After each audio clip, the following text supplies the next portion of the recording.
Hi guys, and welcome back to my channel, and welcome to the biggest book haul of 2023. I have so many books, and I do have a reason that I ended up purchasing so many books that I'll share with you guys in a few minutes. But here are all just new releases and kind of newer books, and these, well, most of these from like here down are vintage books. Some of them are over 100 years old, so I'm excited to share that with you as well. So I'm going to quickly show you, as quick as it could possibly be. I need to count how many books I have, okay? There's a lot here. I'm not quite sure exactly how much. Hello, Coco. This is my cat, Coco. She's very interested in the book haul. But yeah, I have a lot of books. So I'm excited to share with you everything that I purchased, why I purchased it, and let's get started. Okay, so this week I helped our local library with a used book sale. And because I was working behind the scenes and accepting all of the books as they came into the library, I basically got first dibs at them. Hardcover books were only $1, paperback books were 50 cents each, and on the last day of the sale, it was actually buy one, get one free. So that is why I ended up purchasing so many books. But in addition to that, I was lucky enough to have first dibs on these really old vintage books, which they sold to me at about $3 each, which is not too bad. All right, so in addition to that, yesterday I went to Barnes & Noble and I spent an hour or so there. I can kind of really get lost in books at Barnes & Noble. And even though I had already purchased all of these gently used books, I really wanted to get something brand new. And I heard a lot about this book. It's called The Dead Romantics by Ashley Poston. And it's about a girl basically who I believe falls in love with a ghost. And I am really excited about that. I love those types of stories. Back in my 20s, I always read romances that had to either do with vampires or falling in love with a ghost or going back in time. And I have not read a book like this in quite some time, so I'm really excited to read this one. And then this book also sounded really interesting to me. It's The Lonely Hearts Book Club by Lucy Gilmore. And what I like about this book is it's about a librarian, and she decides to have a book club, and then I believe she becomes friendly with an older man who really is lonely, and I think the book club really is something that is very beneficial for him in his life, as well as some of the other characters in the book. And I just love the idea of a book club that brings people together and creates new friendships, and I think it's going to be a very heartwarming story. And then the other book that I bought was Jojo Moyes, and this is Someone Else's Shoes. This was my pick for Book of the Month Club, and I'm super excited to read this one as well. I'm not going to do a synopsis of every single book, or this video is going to be hours long, but the ones that I remember the storyline of, I will mention.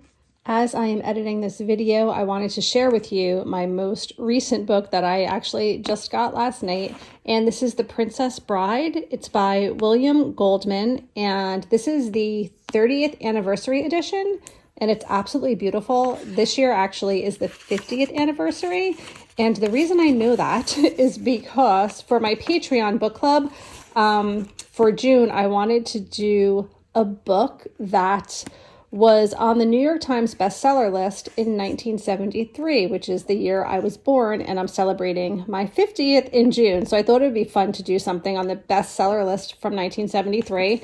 And I chose The Princess Bride, and I came across this book on Amazon, and it's just beautiful with these illustrations, and I'm really excited about it. So I'm going to start reading it soon, but it's just a really, really nice edition.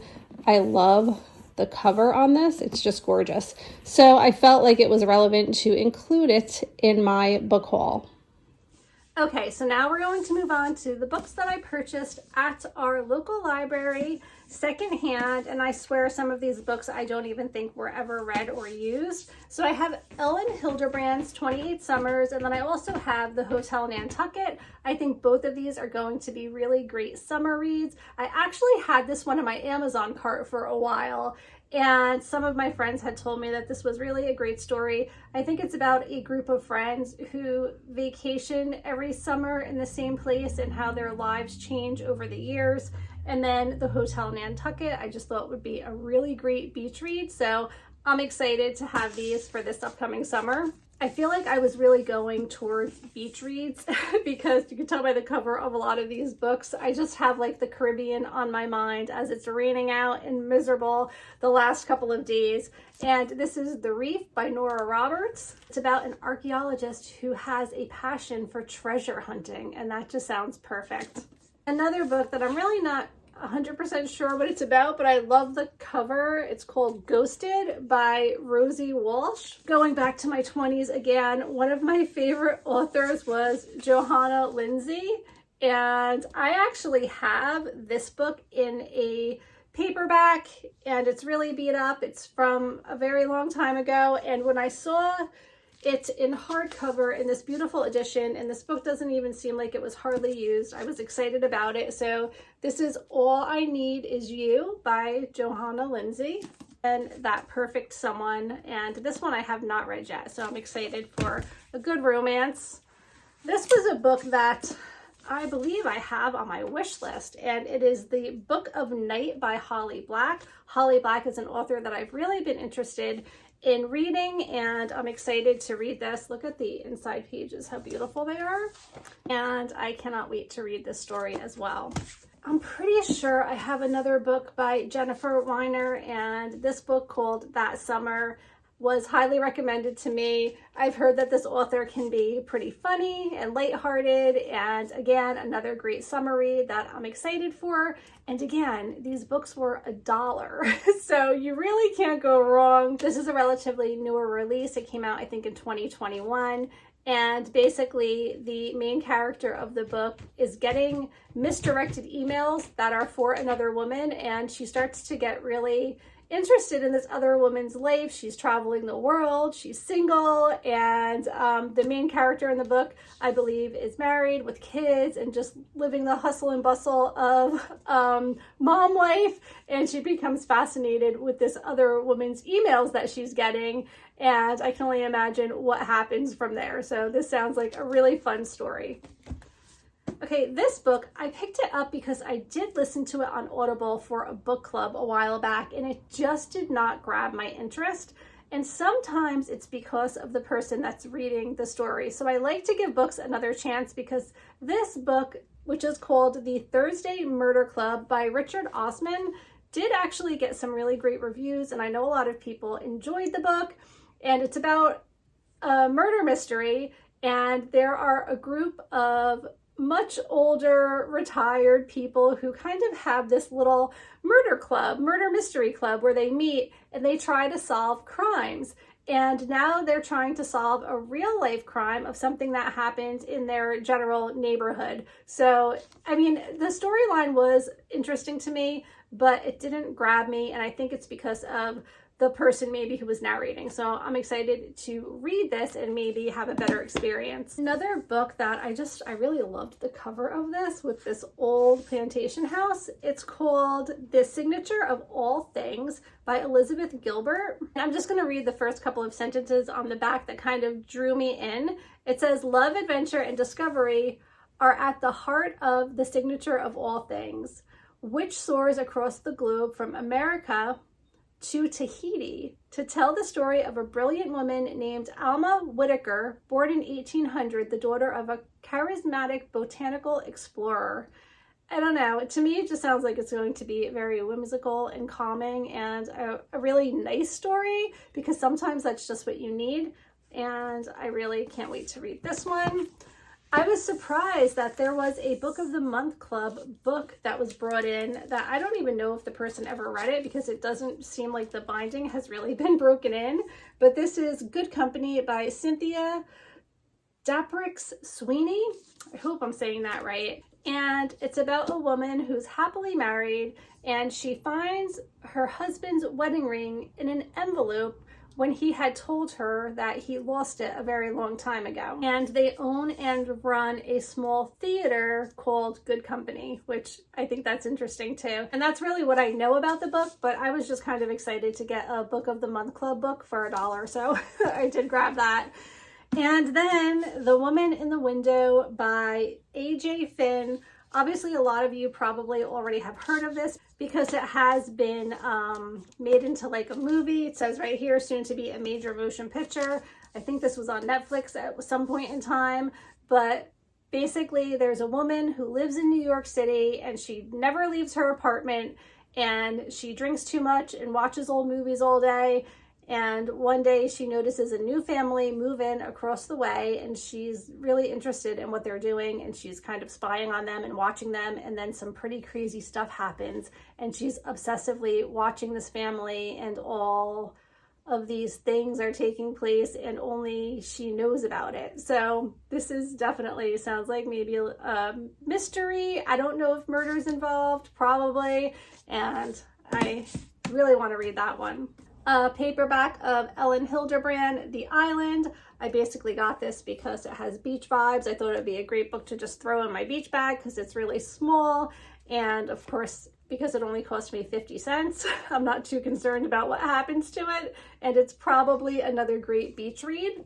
I really like Jojo Moyes, and I don't know much about this book, but I did read The Giver of the Stars and I thought it was phenomenal. So this is called Night Music, and it says, Moyes writes delicious plots with characters who leap off the pages in high definition prose. So it sounds like it's going to be a really great story. And what really drew me to this book was the woman is a violinist and her husband dies suddenly, and she's left alone to raise her children, but she can't afford to pay all of her bills. So they end up having to sell the home that they live in. And now they move to a Spanish home in a now dilapidated manor that she inherited in the English countryside. And the house is kind of falling down around them, and they're renovating the home, and she's just trying to make ends meet and raise her children. And again, the English countryside, like, I'm in. I'm in for this. I love Christina Lauren. Whenever I'm looking for a great rom-com kind of a story, something really lighthearted, I go for a Christina Lauren book, and I've heard of this one. It's called Love and Other Words. And again, this is like a brand new copy, and I got it for 50 cents. I actually saw it at Barnes & Noble, and it was selling for whatever the actual price is on the book, probably like $17. So I really feel like it was a steal. Don't know what it's about, but I'm sure it's going to be a fun rom-com to read. I never heard of this book, and I know Frederick Backman is a very popular author and has some pretty amazing books out there.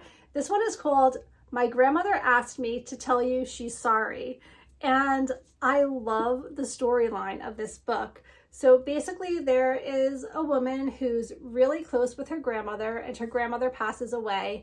And she finds in her home all of these old letters of apology to all of the people in her life that she has done wrong, or things that she had done that she felt sorry about. But she never sent the letters, and nothing ever became of them.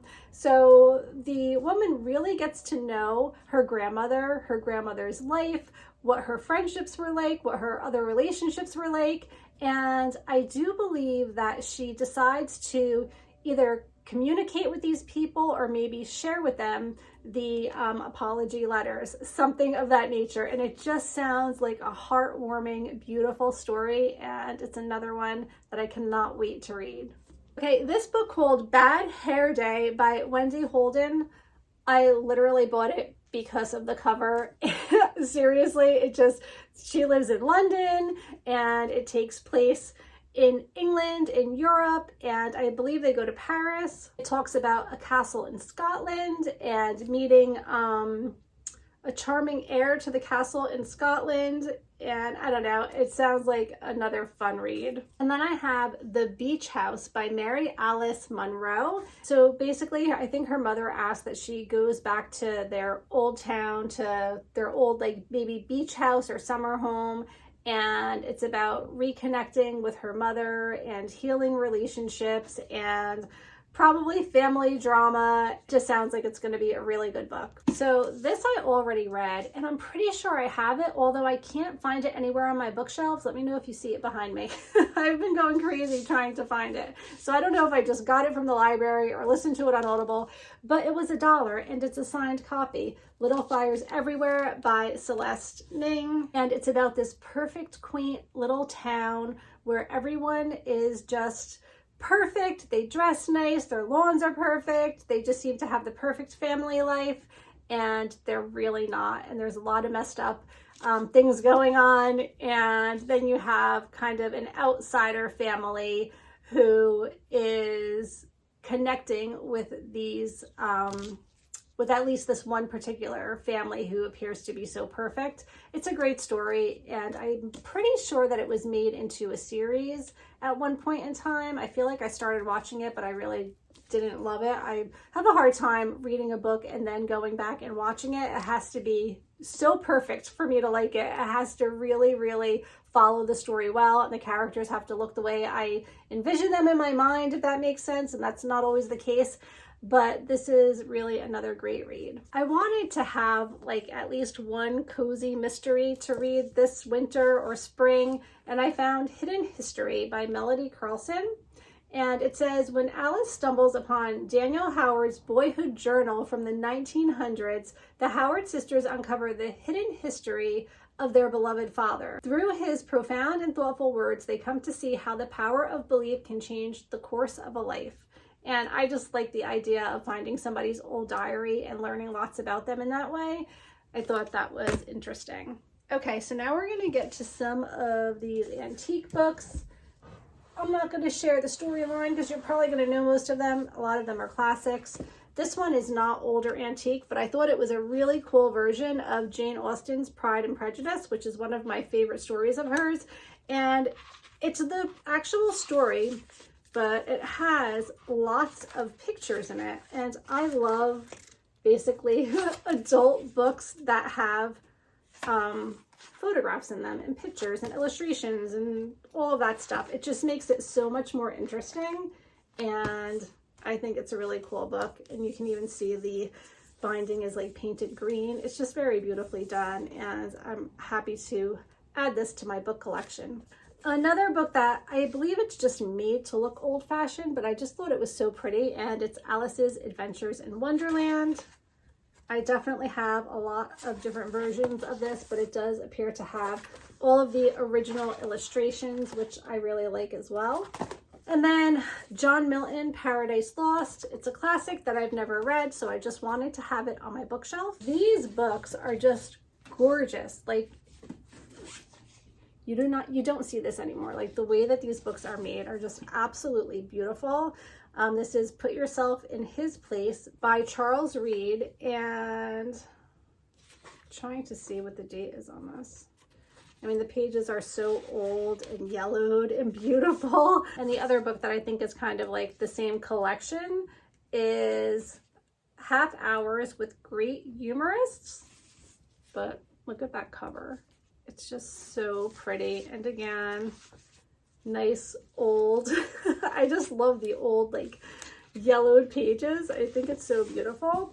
But this is the collection that had me the most excited because it's children's classics and the bindings are just gorgeous. So we have Little Women, Black Beauty, Heidi, and Alice in Wonderland.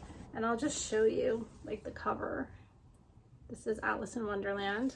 And again, obviously this is so old, it probably is from the late 1800s, and it does have beautiful illustrations. We have Little Women, also really, really nicely done. And I found the date. Okay, the date on these are 1915.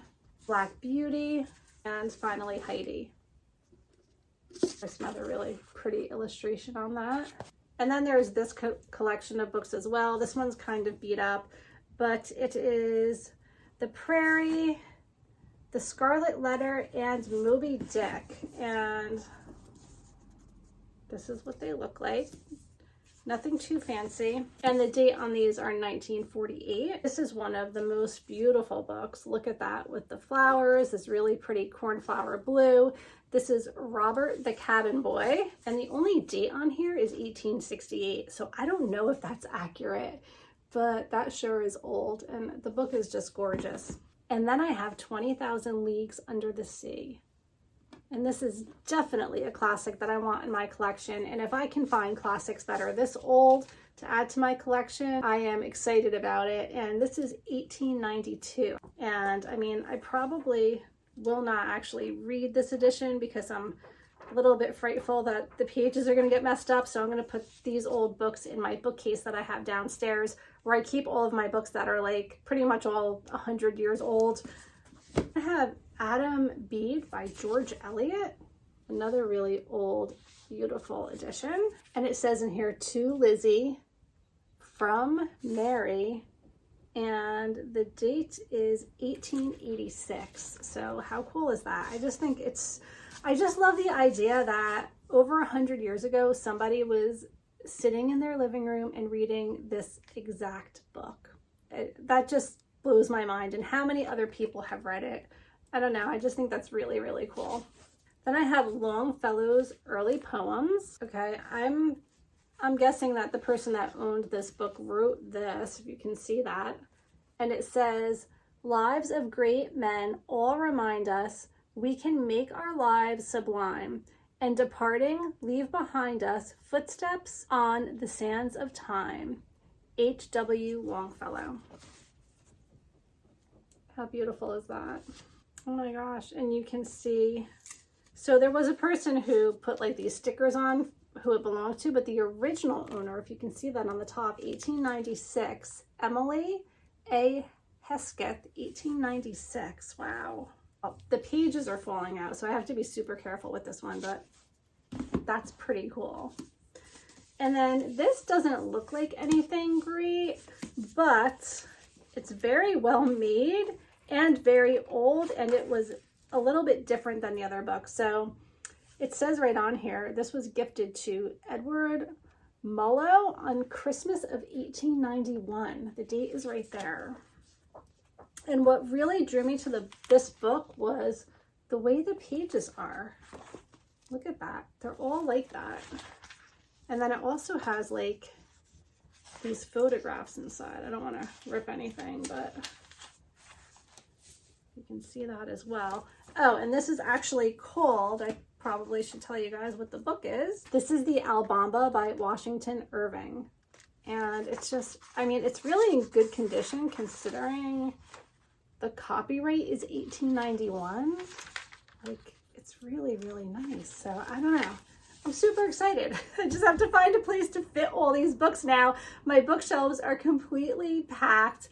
I don't know if I should pack away some of my children's books. I just don't even know. Maybe I just need another bookshelf somewhere. But I hope that you guys enjoyed seeing my entire book haul. Let me know if you made it to the end, because I'm sure this was a pretty long one. Give this video a thumbs up, and give me a comment below if you made it to the end. What should the comment be?